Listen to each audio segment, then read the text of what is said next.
Ibáñez Abogados, cierto, cada cierto tiempo estamos compartiendo con ustedes eh, temas vinculados a coyuntura tributaria y actualmente estamos a puertas de presentar nuestro reporte local de precios de transferencia para aquellas empresas que conforman parte de grupos empresariales y o que han realizado actividades a través o con entidades que se encuentran en paraísos fiscales.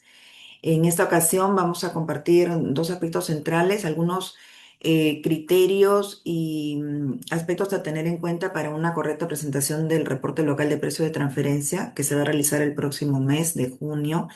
Y a su vez compartiremos también junto con la doctora Luisa Peralta los aspectos vinculados a servicios entre empresas vinculadas y principalmente los aspectos a tener en cuenta respecto del test de beneficio, ¿no? La importancia del test de beneficio y las implicancias tributarias de tener o de pactar honorarios, retribuciones por servicios entre partes vinculadas y estos pueden ser deducibles o no para efectos del impuesto a la renta o si tuvieran algún límite justamente como consecuencia de la aplicación del test de beneficio económico.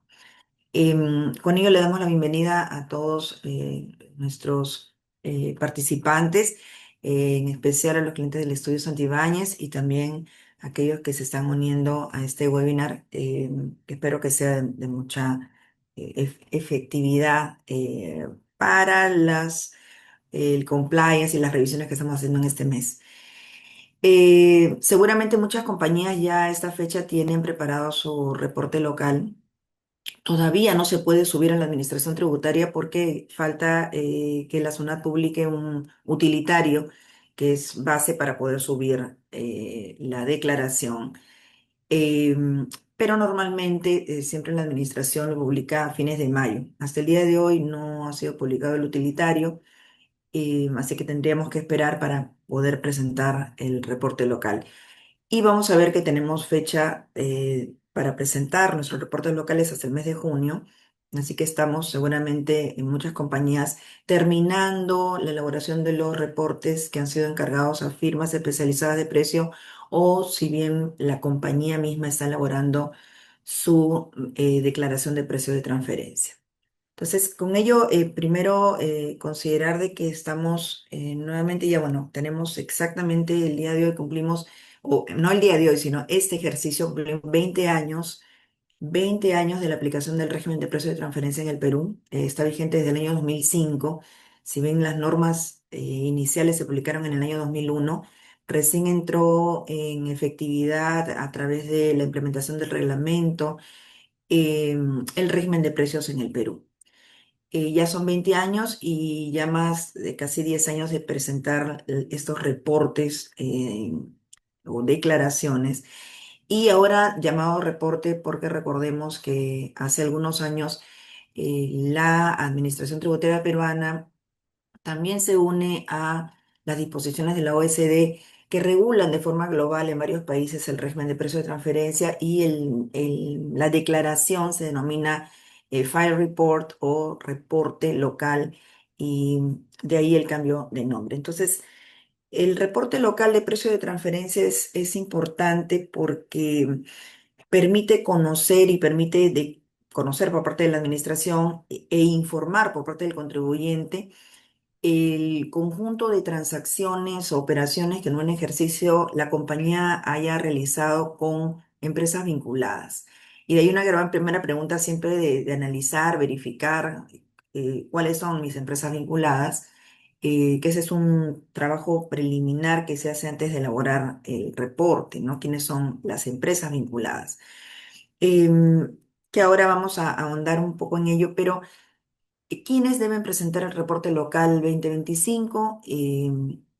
Y validamos ello porque seguramente muchas compañías ya lo tenemos listo o de repente algunas no hemos identificado que sí estoy obligada y entonces importante tener presente que están obligadas las empresas que en el año 2025 primero hayan realizado operaciones o transacciones con partes vinculadas.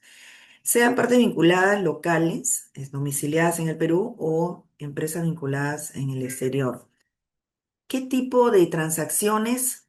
Cualquier transacción comercial en el que se haya pactado un precio, ¿no? Estamos hablando de operaciones de venta de mercadería, compra de mercadería, prestación de servicios, la cesión de uso de intangibles, como puede ser software o marcas, el uso de patentes, ¿no? Reembolso de gastos también se incluye dentro de la valoración de precios. Las transacciones vinculadas a contratos de servicio que están sujetas al test de beneficio, como ya hemos indicado, y préstamos, endeudamientos que se pueden, préstamos que otorgamos o préstamos que recibimos. Todas las transacciones que puedan implicar ingresos o gastos para la compañía y que hayan sido realizados con partes vinculadas. Importante entender que partes vinculadas son aquellas empresas que están dentro del artículo 24 de la ley del impuesto a la renta, del reglamento del impuesto a la renta, y que establecen tres criterios fundamentales para determinar vinculación que están basados en el accionariado común o en la dirección o control común entre empresas y o aspectos funcionales como venta y compra de mercadería bajo algunos criterios que establece el reglamento y que más adelante también ahondaremos. Pero no solamente recordemos que tenemos que identificar quiénes son mis partes vinculadas, sino también empresas con las que se encuentran en entidades denominadas como territorios de bajo o nula imposición o países de bajo o nula imposición, que son paraísos fiscales, con las cuales se hubiesen realizado transacciones. Estas operaciones también se incluyen. Entonces, cuando realizamos la identificación inicial para el reporte local, que seguramente ya lo tenemos muy avanzado, verifiquemos que se encuentren todas las partes vinculadas y que si hubiese realizado alguna operación en el año 2025 con una entidad que está en paraíso fiscal o una operación que se realice desde Asia o a través de un paraíso fiscal, como por ejemplo una importación que puedo hacer de repente a través de Hong Kong, también deben incluirse dentro del análisis de valoración y en la información que se va a presentar en el reporte local de precios. Ahora, no toda compañía está obligada a presentar el reporte local sin perjuicio de que esté sujeta al régimen de precio de transferencia, porque la compañía va a estar sujeta al régimen de precio de transferencia si realiza operaciones con partes vinculadas en el ejercicio y va a estar sujeta a los métodos de valoración de precios de transferencia para determinar si los precios son consistentes con los que terceros independientes hubieran pactado en el mercado bajo condiciones o características similares a la transacción analizada. Pero hay compañías que están sujetas al régimen de precio de transferencia y dentro de ese grupo tenemos aquellas que están obligadas a presentar el reporte local y otras que no. ¿Quiénes se obligan a presentar el reporte local a SUNAT cada mes de junio? Son aquellas compañías que en el ejercicio analizado, en este caso 2025, hubieran obtenido ingresos devengados mayores a 2.300 UITs, 12.305.000 soles, y que además hayan realizado transacciones con sus partes vinculadas por un importe mayor a 100 UITs, ¿no? 535.000 eh, soles o mayores a 400 UITs, ¿no? 2.140.000. Entonces, basta con que yo haya realizado operaciones con mis partes vinculadas que determinen ingresos o gastos por un importe de 535.000 soles y que haya obtenido yo ingresos como compañía para saber si soy un sujeto obligado a presentar la declaración, que haya tenido ingresos mayores a 12.305.000, entonces estaré obligado a presentar el reporte local de precios. La diferencia va a estar en el alcance del reporte local, porque si mis operaciones con vinculadas superaron las 100 UITs, pero no superaron las 400 UITs, es decir, los 2.140.000, tendré que presentar un reporte local mucho más simple o concreto, simplificado, que corresponde solamente al anexo 1 del reporte, que es básicamente una declaración de datos respecto de los nombres de las partes vinculadas las transacciones que se han realizado y si hubo algún ajuste.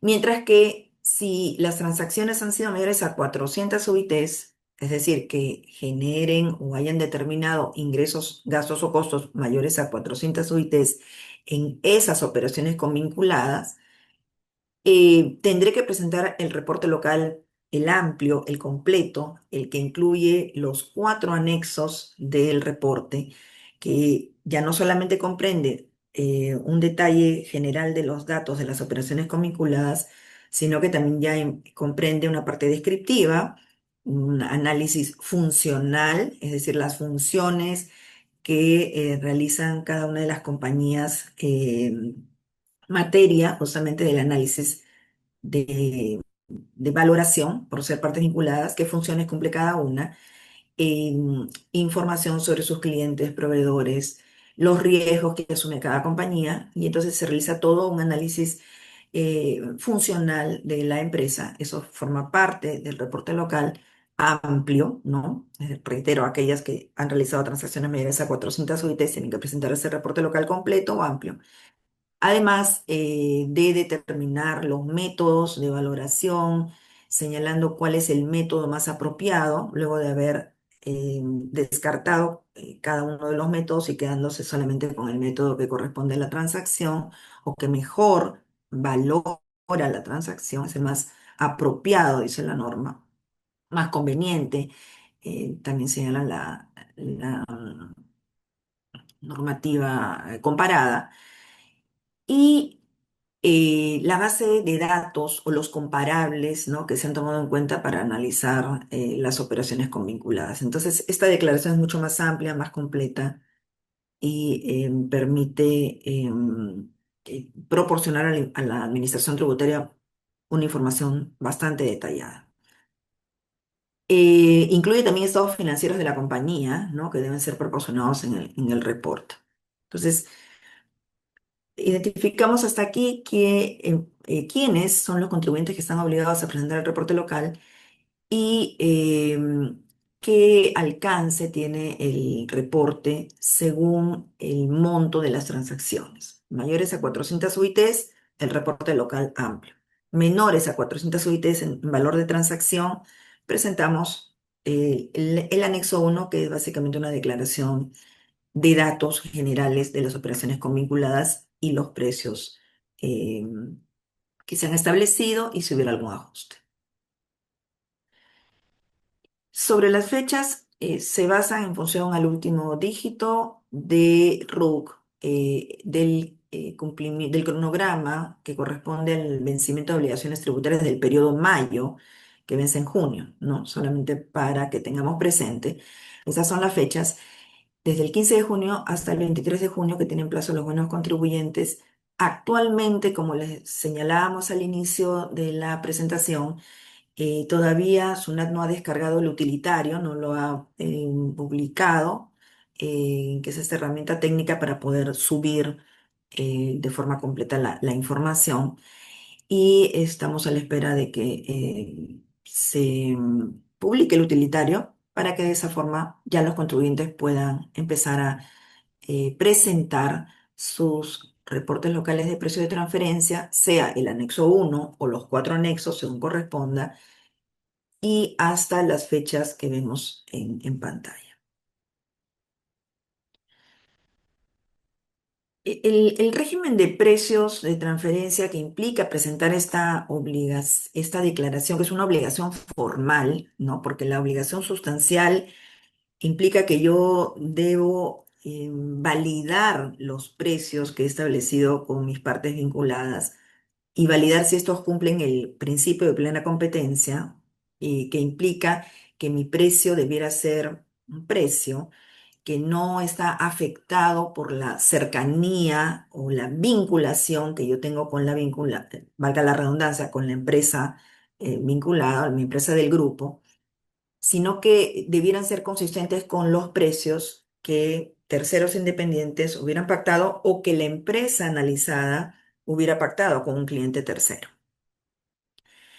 Y este principio de plena competencia es base para poder determinar de que no se hayan generado distorsiones en los precios que pudieran generar menores ingresos declarados para aquellos para aquellas empresas que han vendido mercadería, prestado servicios y o que hayan generado costos o gastos sobrevalorados, ¿no? En esos casos hay que tener en cuenta que el régimen de precios lo que va a establecer es que cualquier diferencia en los precios que genere un perjuicio para el fisco, que como grupo implique una menor determinación de un impuesto que correspondía al Estado, a la administración tributaria, en esos casos se tendrá que hacer un ajuste en la base imponible tanto de quien genere ingresos o que haya determinado costos o gastos que no hayan sido consistentes con el valor de mercado. Ese es desde el lado sustancial, la importancia del régimen de precio de transferencia y la metodología que se aplica, ¿no? Porque cuando nos preguntamos qué diferencia hay entre la regla de valor de mercado que se aplica a todas las compañías en el Perú versus las normas de precio de transferencia, una de las diferencias centrales es que bajo el régimen de precio de transferencia yo tengo que validar el precio en base a métodos de valoración que se determinan comparando directamente precios, que son los métodos de comparación directa de precios, o comparando márgenes brutos, ¿no? Entre los cuales tenemos el método de costo incrementado. em, el- la tercera forma de comparar y de métodos que existen son métodos que comparan márgenes de utilidades, ¿no? Entre compañías que generan o que realizan, perdón, actividades similares y entonces comparo márgenes. Entonces puedo comparar directamente precios, el método de precio comparable no controlado, los métodos de márgenes brutos, comparo márgenes brutos, que es método de costo incrementado o método de reventa, y el tercer grupo que compara son métodos que comparan márgenes. Principalmente el método que destaca más en el tercer grupo es el método de margen neto transaccional. Ahora, ¿cuáles son las consecuencias de no presentar el reporte local o no hacerlo adecuadamente? Desde el lado sustancial importante, desde el lado sustancial, porque ello me permitirá determinar si tengo que realizar algún ajuste en la base imponible del impuesto a la renta determinando si mis valores son consistentes con el de mercado, seguramente no se generará ningún ajuste. O si hay alguna diferencia en los precios, tendría que determinar si es que eso implica un menor pago de impuesto como grupo y por lo tanto sí tendría que hacer un ajuste en la base imponible del impuesto a la renta. Declaración que ya se presentó, ¿no? Porque teníamos plazo para presentar hasta el mes de marzo-abril, salvo el grupo de empresas que están bajo el régimen MIPE tributario que presentan todavía hasta el mes de junio, hay plazo para presentar la declaración. Em, pero desde el lado formal, ¿no? El hecho de no presentar este reporte, que es una declaración informativa, constituye una infracción formal, ¿no? Que está sujeta a una multa del 0,6% de los ingresos netos de la empresa. Y el Código Tributario establece que máximo, ¿no? Se puede establecer una sanción equivalente a 25 ITES, ¿no? Es decir, 0,6% de los ingresos netos de la compañía, pero con un tope máximo para este año 2025, que es el año de reporte, de 137.500 soles, ¿no? Que es más o menos unos 35.000 a 40.000 dólares, aproximadamente, 35.000 dólares aproximadamente de multa que podría llegar si es que no presento el reporte.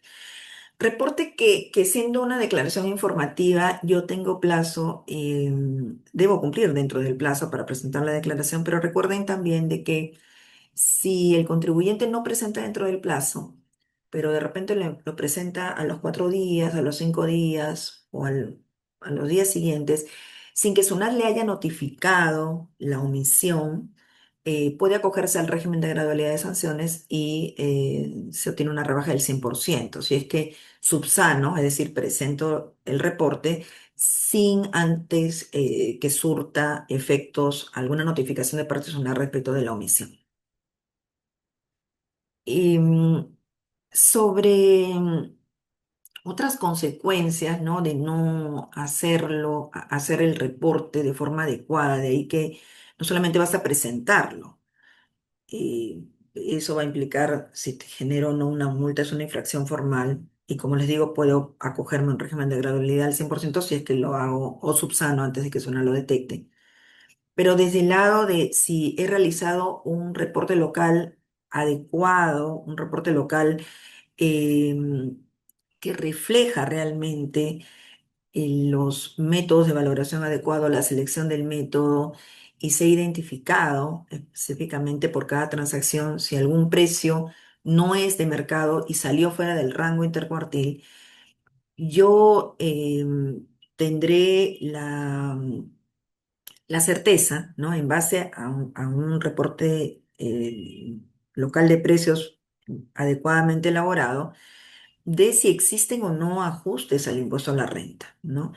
Si no lo hago adecuadamente y apliqué de repente un método que no corresponde a la operación, de acuerdo a los principios y normativas que establece el reglamento de la ley del impuesto a la renta y a la naturaleza de la operación, podría estar desconociendo de repente de que el precio no es consistente con el de mercado y estaría obviando, ¿no? El hecho de haber realizado ajustes a la base imponible del impuesto a la renta. Entonces, importante que el reporte sea realizado adecuadamente, que se seleccione el método de valoración que corresponde y que se justifique por qué no he aplicado el resto de los 5 métodos, de los 6 métodos, por qué elijo uno y por qué descarto los 5, y ello tiene que estar plenamente justificado y señalado dentro de el reporte de precio de transferencia que cada compañía recibe, ¿no? De parte de sus analistas, o si no han preparado internamente, tiene que haber esa justificación de por qué no uso determinados métodos y por qué sí elijo un método para cada transacción. Porque de no hacerlo así, podrían existir ciertas contingencias en la validación de los precios, ¿no? De operaciones convinculadas que estarían generando contingencias en la base imponible del impuesto a la renta, si es que no detecté que se tenía que hacer ajustes.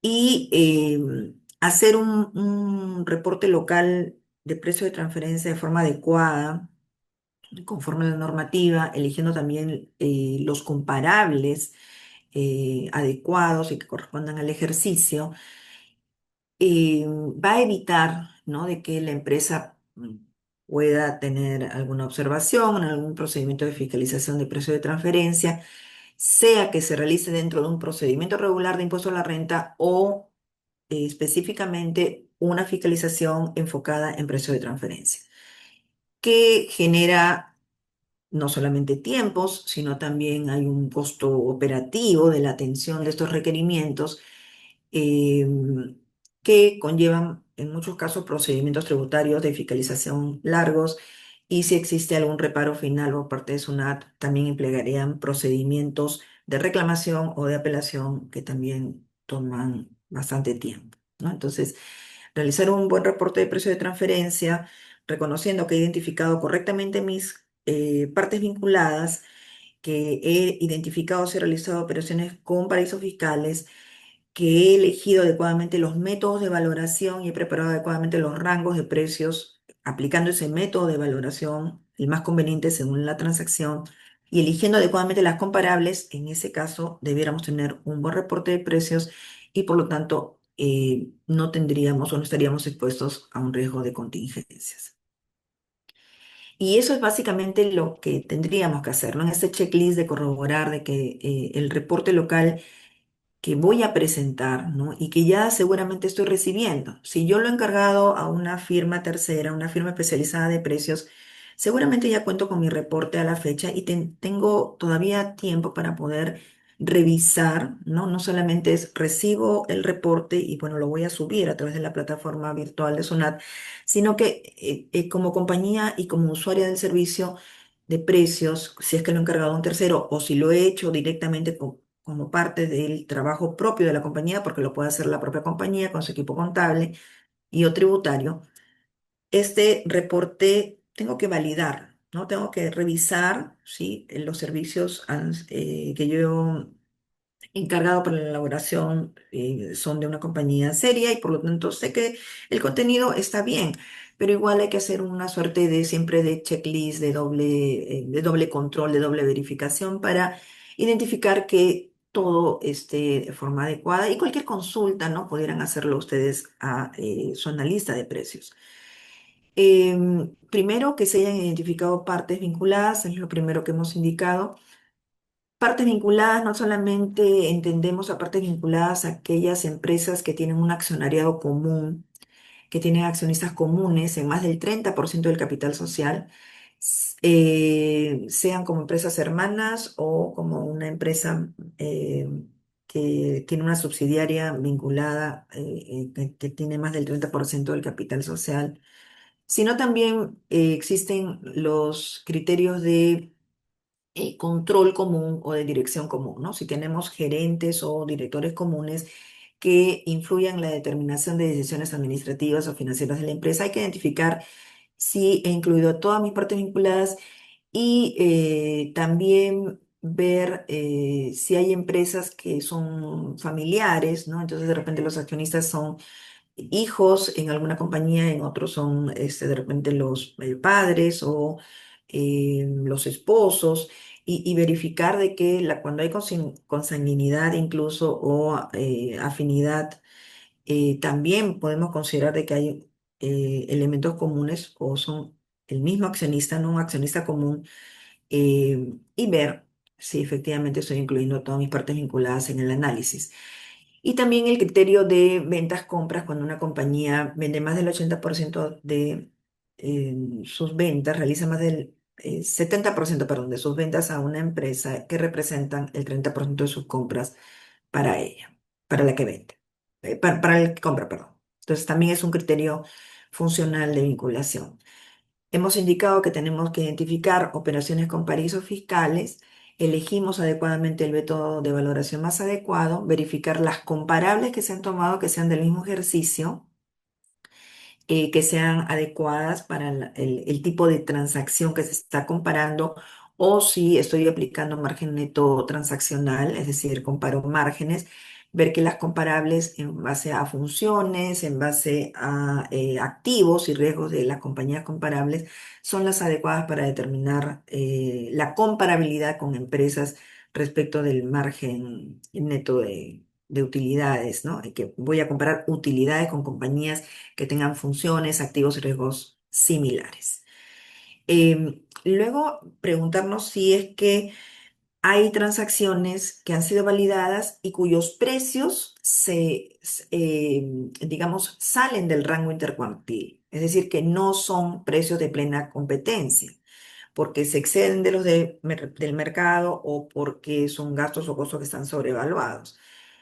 Y en esos casos preguntarnos, bueno, siempre que haya algún valor que se haya salido del margen de plena competencia, ¿eso implica hacer un ajuste en la base imponible del impuesto a la renta? Y la respuesta es no, porque los precios podrían estar fuera, ¿no? de los rangos, podrían estar fuera de los rangos intercuartiles, pero hay que hacer un análisis respecto de si ese precio finalmente digamos, fue menor, si es que yo hubiera generado ingresos y hubiera determinado un menor precio, o fue mayor en el caso de mis costos o gastos, si tendría un costo o gasto sobrevaluado, si es que comparándolo con la empresa con la que realicé yo la transacción, se está generando un menor pago del impuesto a la renta para el Estado. Porque si las dos compañías tuviéramos utilidades y las dos tributáramos con la misma tasa del impuesto a la renta, digamos que las dos tenemos el mismo régimen general y aplicamos 29,5% para la determinación del impuesto corporativo, en ese caso, lo que es ingreso para una será gasto para la otra, porque el ajuste es bilateral. Y entonces no se estaría generando un menor pago del impuesto a la renta. ¿En qué casos podría darse? Cuando existan empresas que tienen tasas distintas del impuesto a la renta en base a regímenes preferenciales. En el Perú podría ser el régimen agrario o el régimen de la Amazonía, o de repente alguna empresa que tiene convenio de estabilidad tributaria y tributa con una tasa menor. Entonces, en esa comparabilidad habría que determinar si hay un perjuicio para el fisco y en ese caso sí cabría hacer un ajuste del impuesto a la renta. El otro caso es cuando alguna de ellas tuviera pérdidas tributarias arrastrables que están determinando de que el impacto justamente en la diferencia del precio sí está generando algún beneficio para el contribuyente y se está realizando un menoscabo en la recaudación del impuesto a la renta por parte del Estado. Entonces, cuando existe diferencias en los precios, la segunda pregunta que nos tenemos que hacer es, bueno, hay un ajuste en el precio. Es la primera pregunta, ¿cabe un ajuste? Y la segunda pregunta es, bueno, ¿hay un perjuicio? Hay un perjuicio para el Estado? ¿Hay un perjuicio fiscal? ¿Hay una menor determinación del impuesto en esa transacción como grupo? Y si efectivamente, sí se genera un perjuicio, porque de repente una de ellas tiene pérdidas y entonces ese mayor ajuste en sus ingresos no va a determinar, digamos, se está generando finalmente igual una menor recaudación para el Estado. O si, como hemos indicado, tenemos tasas diferenciadas, entonces en ese caso sí se concluiría que existe un ajuste, ¿no?, en la determinación del impuesto de la renta y la empresa tendría que hacer ese ajuste en la liquidación de su impuesto. Si ya lo declaró, entonces tendría que realizar una rectificación en el caso de que no hubiera conocido ese ajuste al momento de presentar su declaración anual. Y en el checklist también que tenemos que tener en cuenta es este sustento. Tenemos que tener todos los papeles de trabajo que sustentan los precios analizados, los contratos, los acuerdos, la fehaciencia de la operación, que ustedes saben que en las fiscalizaciones tributarias de los últimos años, el principal cuestionamiento que viene realizando SUNAT es fehaciencia, ¿no? Sobre todo en temas de servicio. Entonces, ¿cómo prevenir ciertos errores, ¿no?, en el reporte local? Básicamente, si no sustentamos adecuadamente la vinculación económica, ¿no? ¿Quiénes son mis partes vinculadas, ¿no? Entonces voy a tener ahí, en ese caso, un riesgo frente a SUNAT que podría cuestionar el análisis de precio de transferencia, para lo cual dentro del reporte recuerden que tenemos que incluir la estructura accionaria del grupo, el porcentaje de participación, si existe un control indirecto y si existen vínculos de dirección o de administración común. Lo segundo que ya hemos estado incidiendo es en seleccionar incorrectamente el método de valoración, sería un error. No todas las transacciones, una venta de mercadería, una prestación de servicio, una cesión de intangibles, un préstamo con intereses, no toda transacción pasa por el método de margen neto transaccional. Tenemos otros métodos como el método de perdón, de precio comparable no controlado o los métodos de costo incrementado o precio de reventa, tendremos que identificar, según sea el caso, por qué no he usado los otros métodos y por qué considero que determinado método es el conveniente, ¿correcto? Y muchas veces se usa muy frecuentemente el método de margen neto transaccional, básicamente porque a veces no hay comparables y se aplica ese método, pero hay que justificar por qué lo uso. El otro error es utilizar comparables no confiables o desactualizadas, ¿no? Es decir, comparables que corresponden a otros ejercicios o comparables que no son adecuadas para la naturaleza o función de la operación que estoy analizando. Ahí también podría tener un riesgo frente a SUNAT. Y por lo tanto debo emplear información del mismo ejercicio, que el sector económico sea similar y realizar ajustes por diferencias relevantes. Y finalmente tenemos que alinear nuestro reporte local con los estados financieros y registros contables, ¿no? Eso también es importante. Si ya presenté mi declaración anual, recordemos que tendría que hacer alguna rectificatoria si es que se detectara recién en el reporte de que tengo algún ajuste. Y cierro con una pregunta que nos suelen hacer es si es que los ajustes de precio de transferencia generan una configuración de la disposición indirecta de rentas. Y ya el Tribunal Fiscal ha señalado de que los ajustes de precio de transferencia solo generan una renta imputada y no un ingreso real y por lo tanto no puede entenderse de que exista un beneficio a favor de los accionistas y por lo tanto no constituye una distribución de dividendos presuntos, ¿no? Este es un aspecto que hay que tener en cuenta que no tengo que aplicar. Actualmente la tasa es 5% por disposición indirecta de rentas, es decir, gastos o costos que no estén sujetos a control tributario o en este caso, ¿no? Ingresos que podrían haberse reconocido a través de un ajuste de precios, pero ya el Tribunal Fiscal ha señalado de que ello no está sujeto a nuestra tasa del 5% por disposición indirecta por no ser dividendos presuntos. Hasta aquí algunos aspectos centrales sobre el reporte local a tener en cuenta, pero hay un aspecto muy relevante que está vinculado a los servicios. Y para ello vamos a ver algunos comentarios sobre el test de beneficio y le doy pase a la doctora Luisa Peralta. Muchas gracias, doctora Milagros.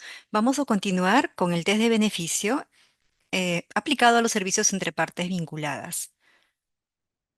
Bien, en relación al test de beneficio, como ya lo veníamos señalando también en la parte expuesta por la doctora Milagros, se pueden realizar una serie de operaciones entre empresas de un mismo grupo empresarial, ¿no? Hay operaciones económicas y esto es algo muy usual, servicios que pueden ser prestados entre las partes, usualmente con la casa matriz, o también entre las mismas empresas subsidiarias. Pueden haber diversos servicios o operaciones o adquisiciones que se realizan entre ellas.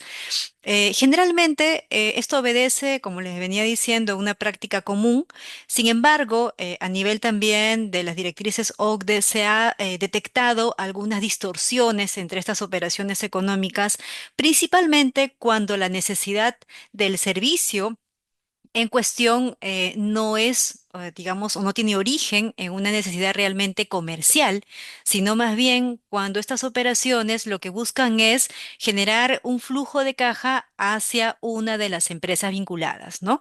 Nuevamente, en la práctica se ve que regularmente esto va siempre dirigido a un financiamiento directo a la matriz bajo digamos, operaciones que pueden ser no necesarias, no razonables o incluso inexistentes por parte de la empresa usuaria local, ¿no? Entonces, al haberse detectado esta distorsión o estas prácticas, ya a nivel de muchos países de la región, las administraciones tributarias y sus legislaciones correspondientes han adoptado normativa que va a ir justamente a poner la observación en cómo es que se está ejecutando estos servicios para efectos del gasto deducible en relación a que si no existe una justificación en base a la necesidad comercial e incluso no existe una justificación de los costos de estos servicios brindados, entonces no son admisibles para la deducción del gasto. ¿Qué es el test de beneficio? Se encuentra entonces vinculado directamente a la posibilidad de que una empresa usuaria, pagadora de un servicio X prestado por su empresa vinculada, pueda deducir o no el gasto, pero esto bajo la condición de que entre las partes vinculadas, pues puede existir determinado sustento en relación al mismo. Vamos a ver de qué trata este sustento.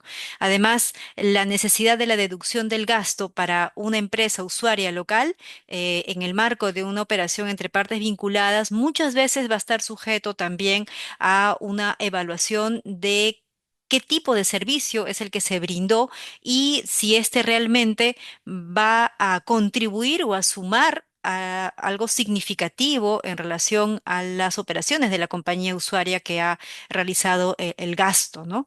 Por eso es que la norma del test de beneficio, que es el artículo 32A, inciso I, nos va a hablar de un servicio de bajo valor añadido y un servicio de alto valor añadido. Prácticamente el test de beneficio lo que se implementa es poder calificar o determinar cuándo estamos ante un servicio prestado por una parte vinculada que configure como bajo valor añadido o como alto valor añadido, siendo que de configurar de alto valor añadido, pues no habrá ninguna situación de inconveniente para poder deducir completamente el gasto para efectos de la determinación del impuesto a la renta, pero por otro lado, si este servicio prestado por la parte vinculada para la usuaria, empresa local, no constituye un servicio significativo, no realmente sea un servicio de necesidad económica razonable, razonable, o por más, incluso cuando la misma empresa podría efectuarlo, la empresa local con sus propias fuerzas o personal podría realizarlo y es calificado así como un bajo valor añadido, entonces estaremos ante la imposibilidad de poder tomar el gasto o en todo caso realizar un ajuste, a nivel de precio de transferencia, guión test de beneficio, a nivel de la declaración jurada anual del ejercicio, ¿no?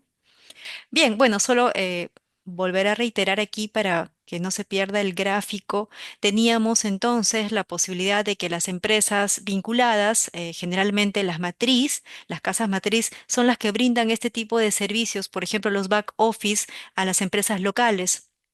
En esta situación, que es completamente normal, se pueden generar algunos tipos de distorsiones en relación a justamente la necesidad de este servicio. Es decir, si la usuaria, empresa local, realmente, digamos, considera un servicio significativo para ella y por este hecho realiza un pago que, para las administraciones tributarias y la legislación sobre el test de beneficio, no va a ser un pago pues, que como gasto sea deducible para efectos de la determinación del impuesto a la renta, ¿no? ¿Cuándo debemos de considerar entonces que existe un servicio que, digamos, esté bajo el test de beneficio, con una situación verde o de OK, ¿no? Es cuando vamos a tener que responder si este servicio generó un valor económico para la empresa usuaria. Y la norma señala que, vamos a tener que considerar que efectivamente sí hay un valor económico para la empresa local usuaria cuando podamos verificar que en la posición comercial la empresa usuaria logra un mejoramiento o desarrollo, o cuando la misma en los procesos de la producción del producto o del servicio que brinda le ha generado un beneficio económico efectivo para efectos de su rubro de negocios, ¿no? Entonces, vamos a tener que notar que este servicio que realmente ha brindado la empresa vinculada sea pues un servicio que genere efectivamente un mayor valor económico e incluso un posicionamiento comercial en el medio o en el rubro del negocio de la empresa usuaria. ¿Y cuándo estaremos ante un servicio de bajo valor añadido? En el caso de la norma, que expresamente también lo grafica, nos señala que un servicio de bajo valor añadido va a tener que responder a la pregunta si este servicio fue ejecutado únicamente por interés de la matriz o la parte vinculada. Es un servicio que, significativamente, y se evidencia así también, fue solamente brindado para efectos de dirigir, digamos, los ingresos de las partes vinculadas hacia la matriz o de repente en favor de alguna de ellas.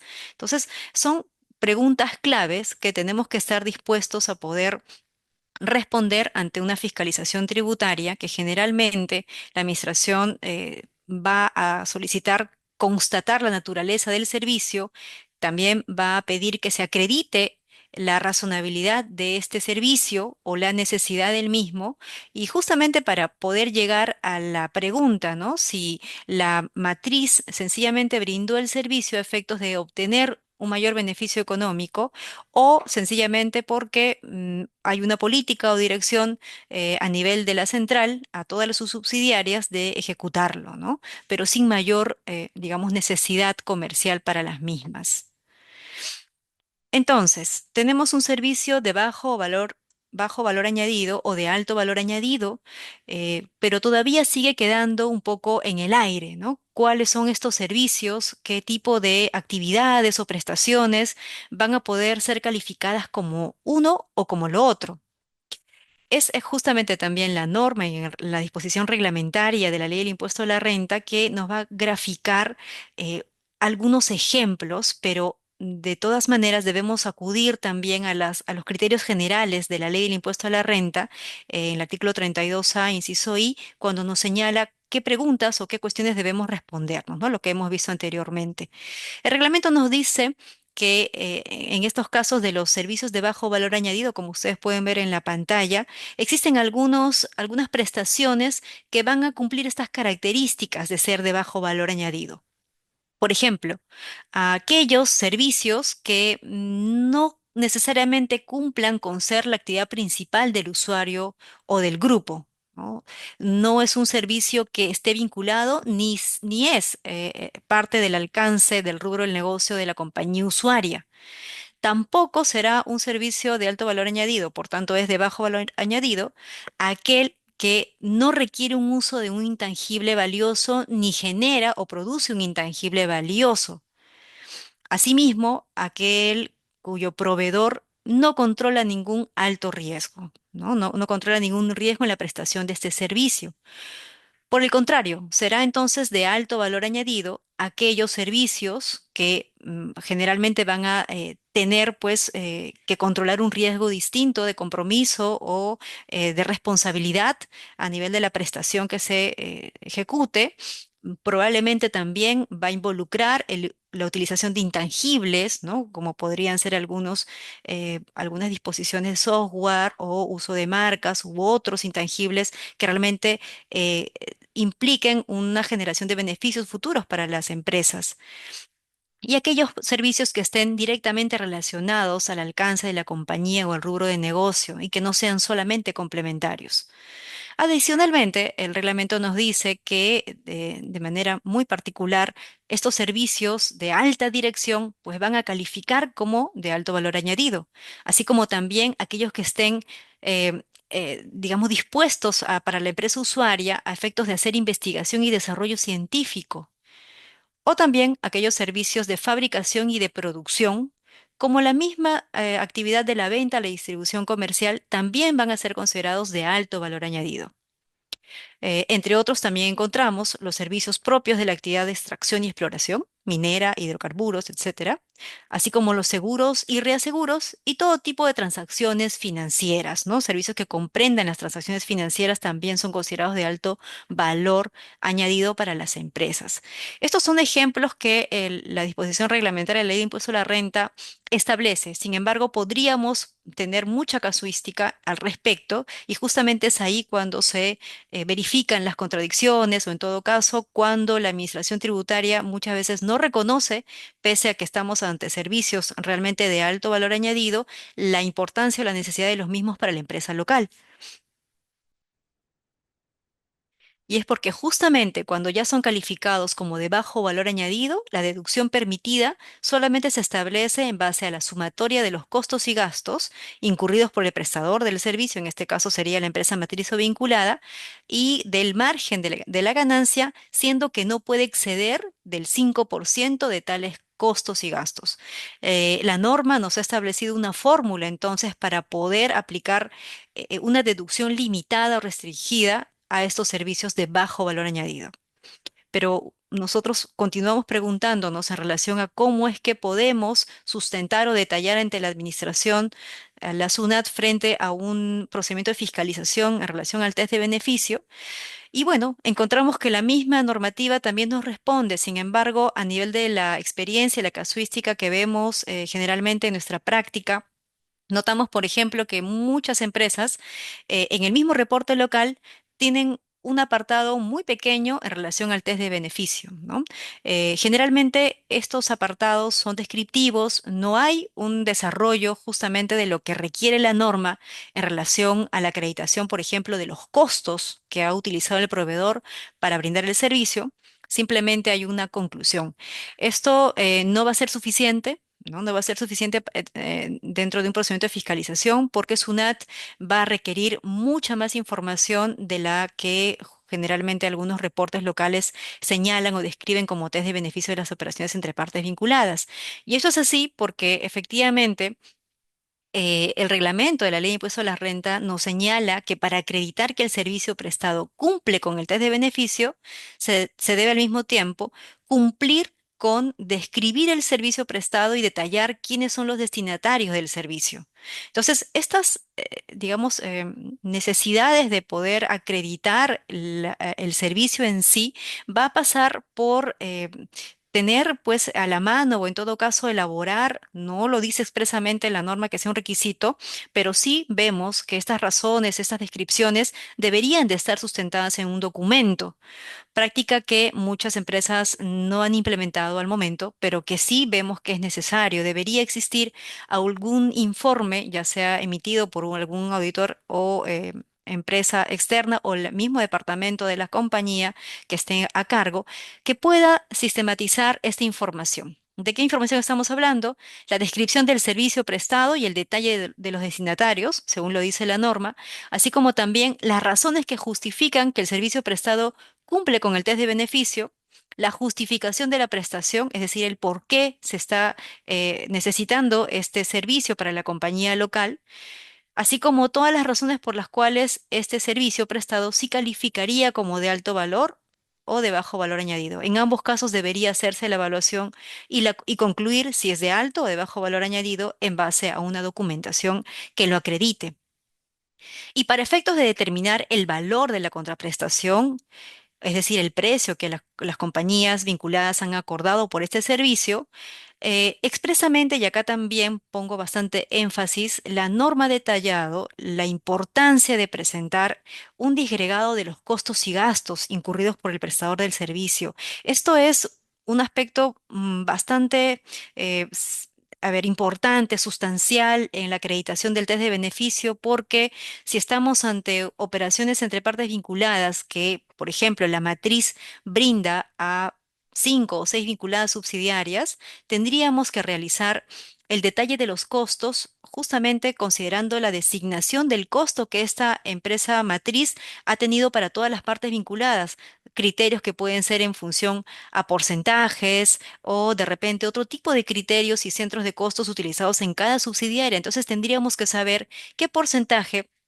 de la empresa usuaria local le corresponde el costo para que ha dirigido la empresa matriz a esta empresa local, por ejemplo, peruana, ¿no? Podría ser un porcentaje, digamos, dividido, que tendríamos que tomar en cuenta también el detalle de de las demás empresas subsidiarias de la región a la cual la empresa matriz le brinda el mismo servicio. Entonces, se puede poner muy complejo esta acreditación en la medida de que las prestaciones de servicios no sean solamente para una empresa local, en este caso la usuaria peruana, si es que tenemos otras empresas o compañías que también están teniendo el servicio brindado por la matriz, tendríamos que demostrar entonces todo ello o en todo caso tenerlo presente para determinar adecuadamente cuáles son esos costos y gastos incurridos por el prestador.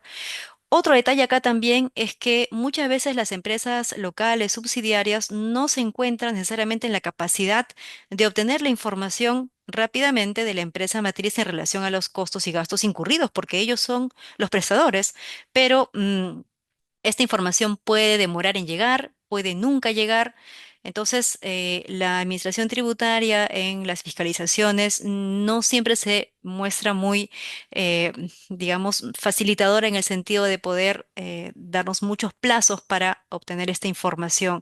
Aquí hay un detalle importante que en la práctica es como un impedimento o una restricción, pero que tendríamos en todo caso que estar preparados y bastante coordinados con la casa matriz y las vinculadas para poder presentar estos detalles. Por eso que se sugiere que tengamos esta información mucho antes, e incluso al cierre del ejercicio, preparada ya para efectos de poder afrontar una fiscalización sobre test de beneficio. Asimismo, lo que nos requiere la norma para determinar el valor de la contraprestación es este criterio elegido para asignar los costos y gastos al destinatario del servicio y la justificación del criterio. Como ya les venía diciendo, puede ser diversos tipos de criterio que tienen que ser plasmados, especificados, detallados en cada caso, así como también el margen de la ganancia aplicada y su justificación. Lo que vemos en las fiscalizaciones es que la SUNAT pide la liquidación del margen, ¿no? La SUNAT quiere saber cuáles son los costos y el margen que el proveedor no domiciliado generalmente, también podría ser domiciliado o casa matriz, ha utilizado para determinar o facturar el servicio a la parte vinculada, ¿no? Así como cualquier otra documentación o información relevante que sea útil para determinar la valoración de las transacciones. En suma, no es, digamos, suficiente demostrar en una fiscalización tributaria sobre test de beneficio la naturaleza del servicio, la necesidad, incluso la podríamos demostrar, pero no va a ser suficiente, ni tampoco la efectiva prestación del servicio va a ser suficiente de demostrar en una fiscalización de test de beneficio, porque lo más importante va a ser justamente explicar ese detalle de costos y gastos incurridos en la prestación del servicio. Todo lo demás podría estar ok, pero si el detalle de los costos y gastos incurridos por el prestador de servicio no está debidamente especificado, uno a uno los criterios elegidos para esta asignación de costos y gastos, es muy probable, es casi seguro que la Administración Tributaria vaya a reparar por test de beneficios y tengamos que iniciar un procedimiento litigioso. Y específicamente la jurisprudencia del Tribunal Fiscal lo ha plasmado esta problemática. Les voy a presentar rápidamente dos jurisprudencias del Tribunal Fiscal en donde justamente la SUNAT cuestionó la deducción del gasto.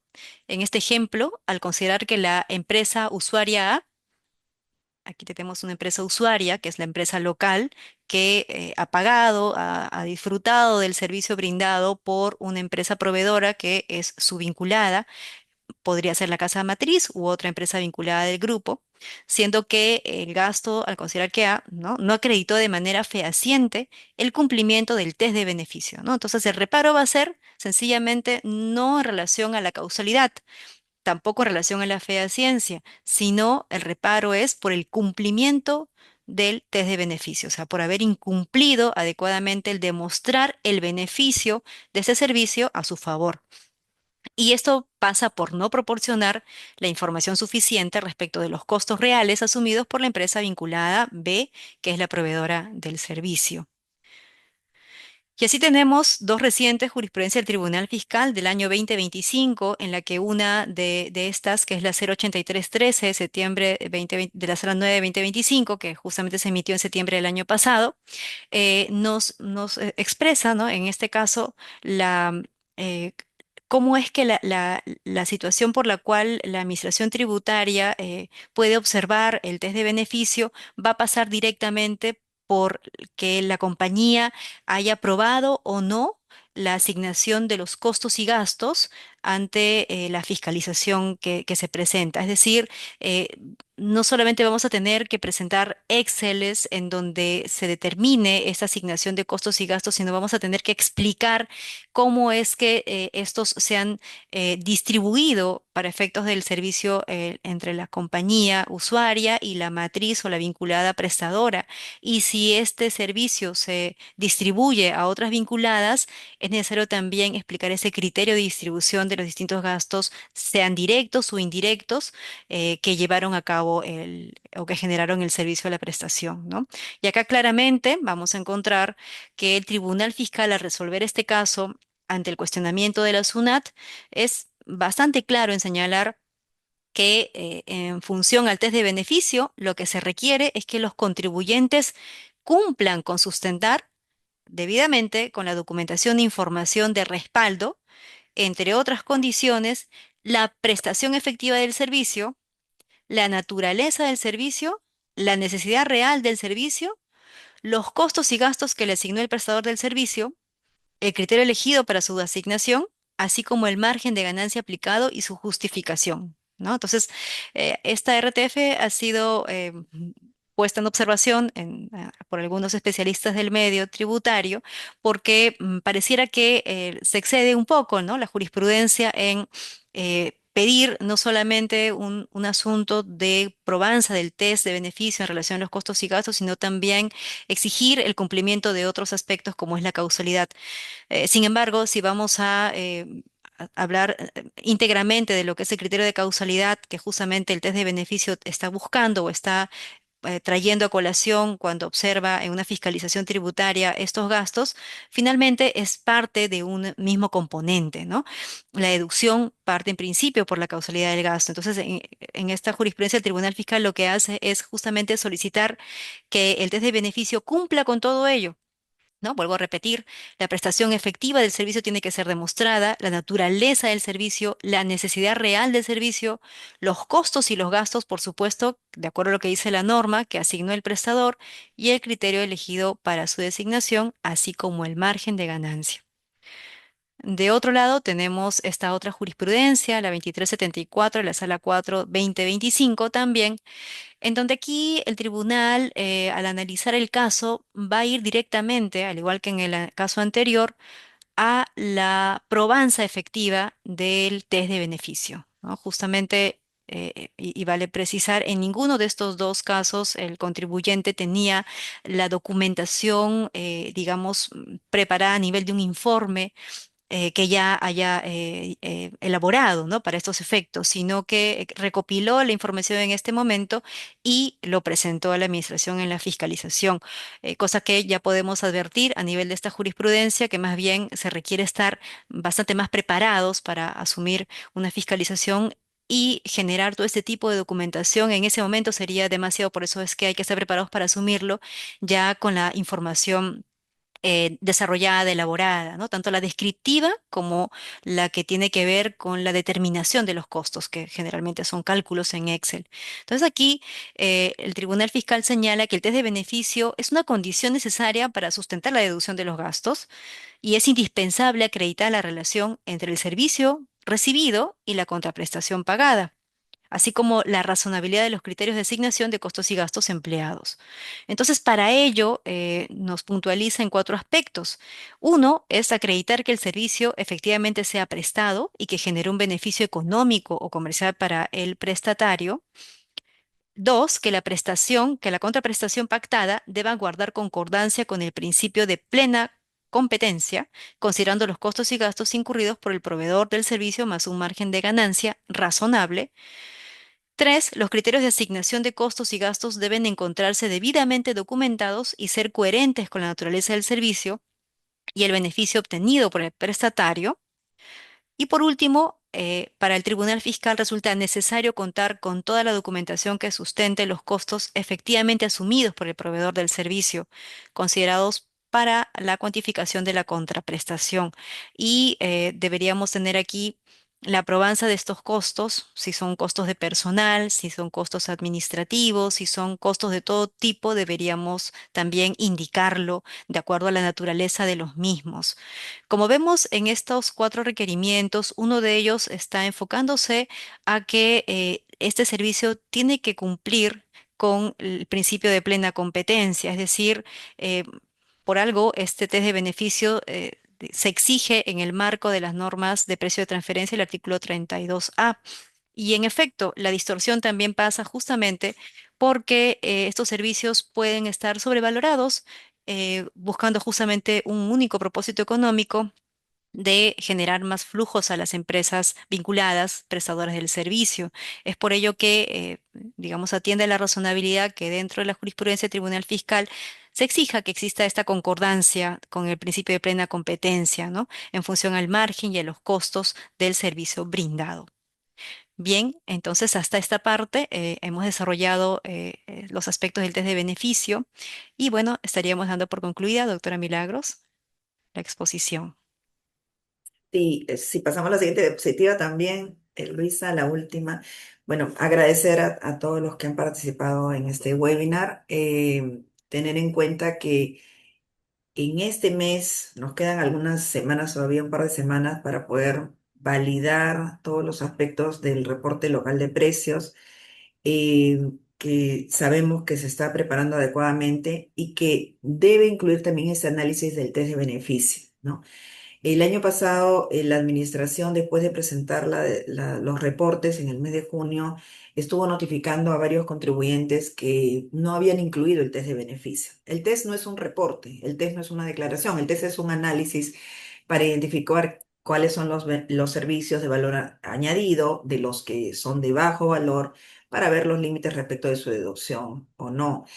Y de ahí la importancia de verificar que tengamos también ya listo nuestro test de beneficio que esté incluido dentro del reporte y que esa información pueda ser recibida oportunamente por la SUNAT y así evitar requerimientos posteriores.